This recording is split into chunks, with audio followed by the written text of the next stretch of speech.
బంధమంటూ ఎరుగని బాటసారికి అనుబంధమై వచ్చింది ఒక దేవత.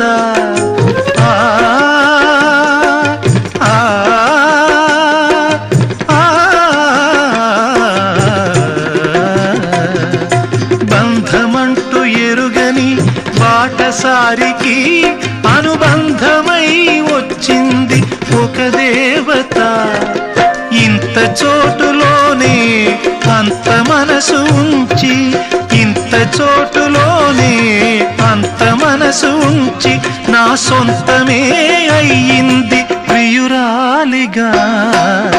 ముద్దబంతి నవ్వులో మూగ బాసలు, మూసి ఉన్న రెప్పలపై ప్రేమ లేఖలు. ముద్దబంతి నవ్వులో మూగ బాసలు.